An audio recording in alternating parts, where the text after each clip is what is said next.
afraid of no ghosts.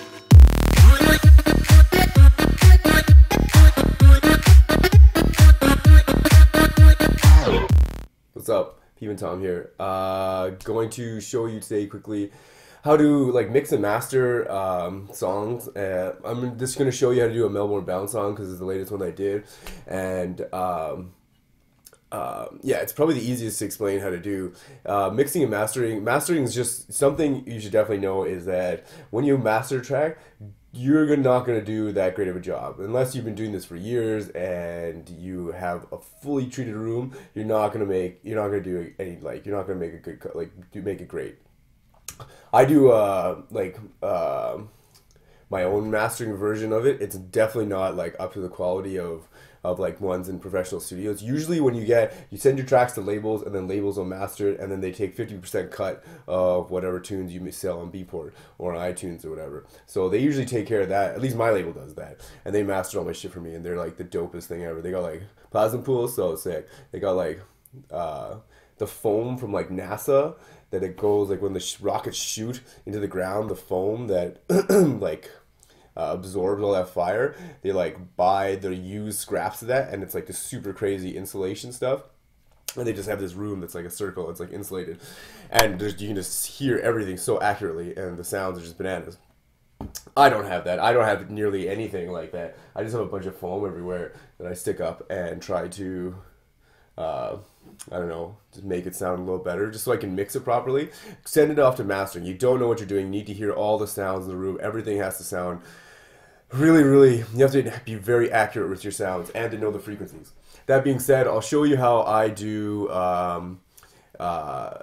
my mastering. Okay, first step to doing good mastering and make your tunes sound great is to do a sick ass mix down. So I've already talked about how to do a mix down. I usually like bring everything down to 0 and then pop it back up, each little group. But a huge key thing to mixing, this is taking my skills to the next level, is picking the right sounds. Like when you come to a track, don't be like, bruh, aggressive bass line, bass, bruh, lead, boo, boo, boo, boo, boo. That kind of shit. I mean, it's good to have that in your mind, but at the same time, come at it as this is a whole song. You have a full frequency of spectrum and a whole width of spectrum that you need to get. So spectrum is like how the stereo feels. So like if you listen to a track, like how it's like this in your ears, usually bass down the middle and there's other shit on the sides. Whereas I have a cold, sorry. Whereas frequencies is like if it's on a timeline view, like how where things are peaking at different levels. Everyone's seen a frequency analyzer. There's one. I have one on every track. Like this thing, spectrum analyzer. So you need that shit. You can usually hear these things. I think it's way more accurate to hear and to use this thing, because sometimes you can't hear everything. So you want to make a solid ass mix down when you do it first. So if you look here, I picked, like, here, I'll just briefly show you this song. This is super badass. It's coming up for free. I just made it yesterday with my friend Tycho, and it's sounding ridiculous. I couldn't find a sick ass. I mean, there wasn't any sick ass ones. Actually, Kill Paris just came out with a sick ass remix of, but it's like super future hop or whatever the fuck that's called. And it's Ghostbusters. This one I thought was really sweet, and I got to use those free samples from the Zombie Apocalypse pack, which is super cool. And they have I had this Halloween synth from do I have it still on here? This Halloween synth from, is that on? What the heck? Yeah, with all these crazy sounds, like the chainsaw and all this shit. There's some really, really creepy ones. This one's sweet. Where is it? Scary Trevor. This one's really funny. Oh no, wait, Strangle. This sounds like a guy beating it. Whatever, I didn't use that one, but I used lots of them that are in there. So this song turned out pretty sick. I'll let you hear it now. I ain't afraid of no ghosts.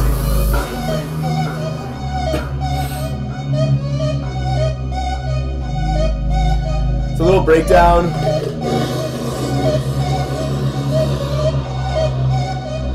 I ain't afraid of no ghosts.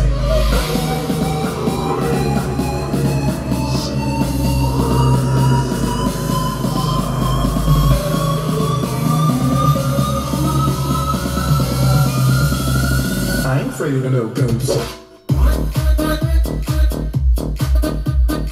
So it breaks down to Melbourne Bounce part, and then, or no, to just a leady part, and this.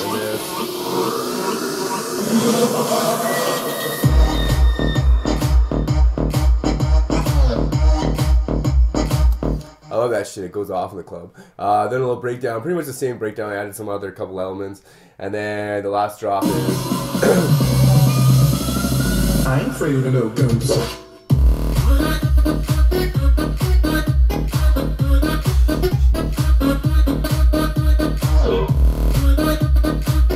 And the last one.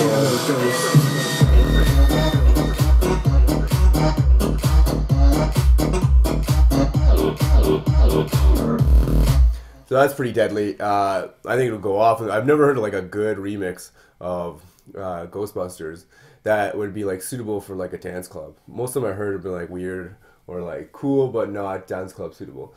Yeah, so how did I do this? So I'm not gonna do a tutorial. Literally, I did every single step I did. So I mean, you can ask, but I'm probably not gonna reply to how did you make that lead sound. I literally followed the exact same way that I've done did them before in this tutorial. Exact same shit. Just look at that other tutorial. I even post a link to it so you can link it. Then what else? Oh yeah, so I picked up the sound. When I get the lead sound, let's see if I can put this on here. So usually I start with the bass. I pick a good bass, and usually bass, as you can see, is like it's around this area. So I know this area is kind of full. Now I know what bass I'm going to use, because you have to figure out what kind of key, because some basses sound really weird, super low, and some sound high. You can figure that out from any type of genre song and apply it to this, or apply this to that. So you figure out what your bass is, then I get my kicks, I know what key I'm going to do. So if I start my bass and it's like a G sharp or something, then I'm going to have to kind of just move I'll do the track around like that kind of key. Then go to the kicks, and I'll start working on the kicks. Kicks are going to be in the lower frequency range. Like if you look at the kicks, it's like right there. Peaks, that's where the thick, like thud kicks. Peaks. So I know that this is going to be sidechained with that. So it'll be sidechained, and then these two won't interrupt each other. So if I do them both, one will be like thicker, because you don't want them the same, or they'll sound like da da da da da da. So one will be thicker, and then you can definitely hear where the side chain's coming in. So that's the lower end frequencies taken care of. Claps, I usually cut off all the lows and spread them out, so like this. So they're on the spectrum, so they're not fucking with anything in the middle there.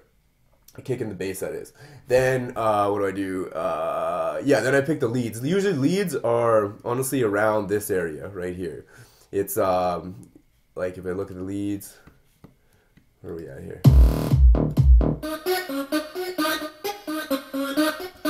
So it's like right there. That's where the leads are. Figure that shit out. Like, just gotta pick a lead. Usually they're in the middle range, so they don't even cross with this. I do cut. That's not on the master channel. On the other ones, I do cut this shit. So it's not cutting with any lows. So that's the leads taken care of. So that's bass, leads, and kick. Those are the main parts of the song, and claps. Herks, these things also. I usually do in the actual ones. Cut off the lows, because you don't want any low. I usually try and cut off the lows for anything but bass. Even in the bass, you cut off the super duper lows, just because you don't want, like, there's sub frequencies that you don't want rumbling around. Again, when you come to mastering, like, they'll take care of that kind of shit, like the lower frequencies. So you just want to have it clean at a point that the club sounds are going to hear, and that you want to like produce. What else? So it's leads, breakdowns, herks. Same with hi-hats, same as like herks are hi-hats. I think I call them, percussion and hats, so I call them herks. I don't know why. Fills too, you just go by kind of after the song. You just see, like in this part, I don't have any bass, like I'll have these fills coming in, like right here. Shit.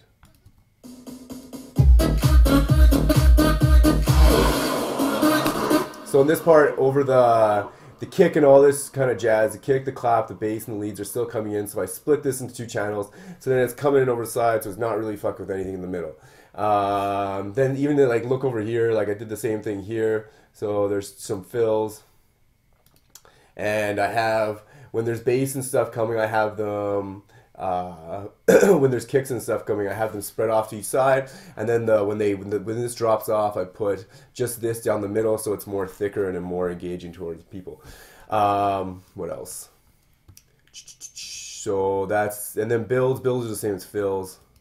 Vocals should usually be down the center. Like in this track, I have them all, most of them down the center. And then you only put like choruses and like backwards, like the ones that are at the end of each phrase. I would do the whole panning one left, panning one right, keep one down the center, and like compressing them together. So then you get like that. If you go Google or YouTube any like Eminem song or like rap song for just the acapella, listen to how he raps, and he'll rap like, it'll be dead center and like pretty solid down the middle, and then the chorus you'll hear like kind of fuzzy and like it'll be wider. So that's what they do and that kind of shit. So you want to do that for vocals. In this track, they're literally just zombie sounds. So I didn't need to do that. And this is cool. Also, I did.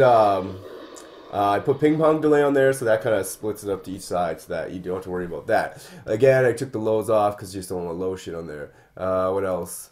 Breakdown section. You want to make room for whatever you need. Like I put this shit on the sides. This is the violin. I put this on.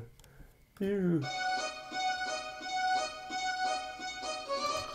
So I did that, I put that on the side, so that's not coming out of the middle. Then I have another one in massive that I made that's like this.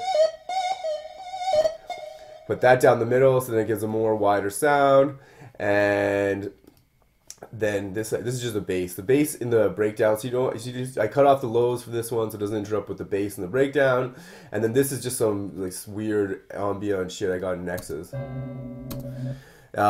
So that is... So once you have all that, and like if you take the time to actually just like figure out where you want to do things, like you don't have to do this right. I don't do the splitting until like towards the end because it kills CPU power when you split that shit up. But you can do it by just have that in your mind that you're gonna do that, and then just do it at the end, and then that's how I usually do the mix down. So I'll make the song, tweak it, then go back, put some fills and like effects in it and shit like that. And like even the effects, if you look here, even the effects, I split them to one side because I don't want them down the middle. I want most of the main clear shit down the middle to give that wider range sound. And if you're aware of all these things and you kind of piece things together in that order. I know I was going quickly because I have so much other shit to do today, and I spent most of the time making this song, so I don't have time to go step by step how to do this. But I will in the future write down step by step with the order of which I do things. But go back, and if you have to redo it again, check it out and do this, like doing the way that I did it, like the kind of the order, and then pick your sounds that you want. Like if you want, usually the lead sounds, you'll know there'll be different ones that can also like come in and out. And you don't have to mix it down that much. Then when it comes to the mastering phase, it's pretty easy. So all I do is like, literally this is my mastering chain that I put on things. Just makes it louder, cuts off the lows, and then when I look at things like this, like the song, I can see, I'm like, oh shit, it needs a little boost right there. This compressor just compresses the shit out of everything. No, don't do it too much because it literally just like maybe 1 to 2 dBs. I always crank it up over this way. I honestly can't wrap my head around why. I know there's a reason if I think about it, but lately I've been doing this and it's been working. And whereas over on if these two are pointed this way is better for side chaining, I just forget. In this view, it just confuses me, and that's the best way I can understand it. Then I put a PSP vintage warmer on there. That's just a beauty for compressing the shit out of everything. Just gives it a fuller, thicker sound. And then a sausage fattener, and I just load that up so it gives the lower one, it just pumps everything out a little thicker. Then usually what I do, I'll export this and then put it into just the whole clean track into a fresh Ableton file and put ozone on it for some stereo widening. But even that I fuck around with and I'm not that great on. Okay, so I hope this helped. If you have any questions, just holler at me. This song will be out tomorrow or the next day. I'm just waiting for the masters to come back and go check it out on my SoundCloud. It's badass motherfucking shit. Happy Halloween and scare some people with this song.